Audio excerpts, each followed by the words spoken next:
मोदी करते रह गए मनमोहन की तारीफ। पूर्व पीएम ने सिखों के सामने कर दी शिकायत। ये है कांग्रेसियों का असली चेहरा। चुनाव आते ही पलट गए जज्बात और हालात।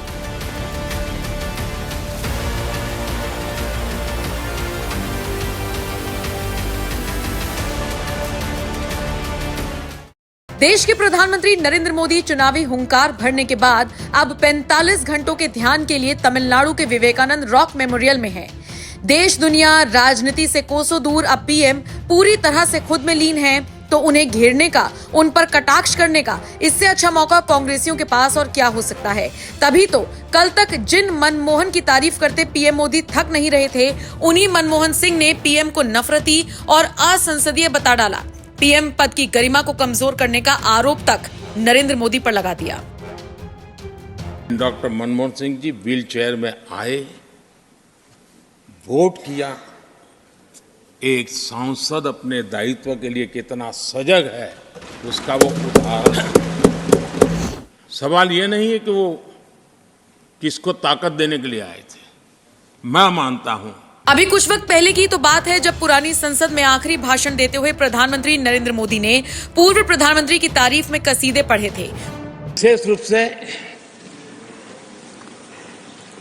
माननीय डॉक्टर मनमोहन सिंह जी का स्मरण करना चाहूंगा। 6 बार इस सदन में वो अपने मूल्यवान विचारों से और नेता के रूप में भी और प्रतिपक्ष में भी नेता के रूप में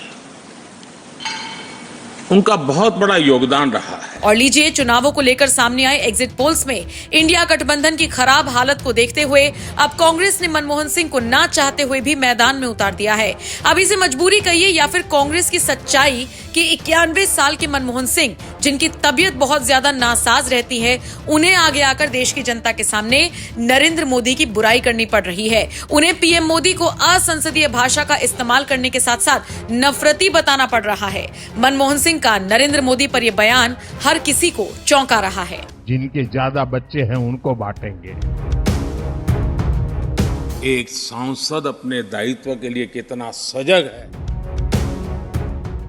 लोकसभा चुनाव के 7वें और आखिरी चरण के मतदान से ठीक पहले पूर्व प्रधानमंत्री मनमोहन सिंह ने पीएम मोदी को लेकर बहुत बड़ी बड़ी बातें और खासकर विवादास्पद बातें कही हैं। मनमोहन सिंह ने पंजाब की जनता को खत लिखा है और इसमें नरेंद्र मोदी के लिए क्या कुछ कहा, जरा सुनिए।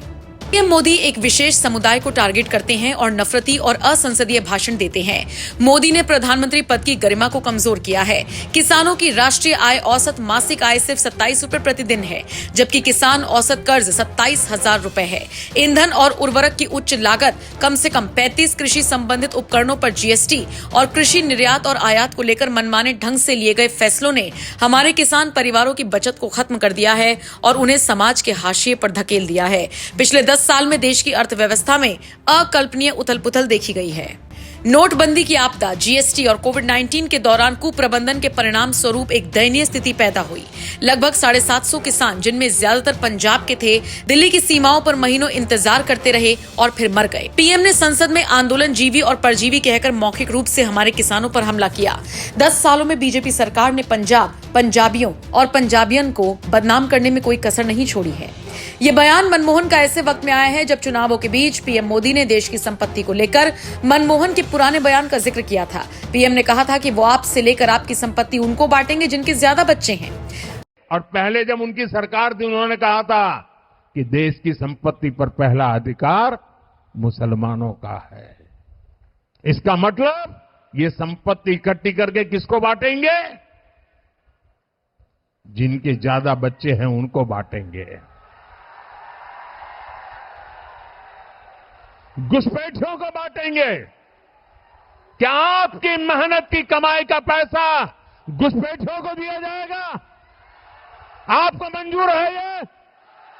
ये कांग्रेस का मैनिफेस्टो कह रहा है कि वो माताओं बहनों का सोने का हिसाब करेंगे, उसकी जड़ती करेंगे, जानकारी लेंगे और फिर उस संपत्ति को बांट देंगे और उनको बांटेंगे जिनको मनमोहन सिंह जी की सरकार ने कहा था की संपत्ति पर पहला अधिकार मुसलमानों का है।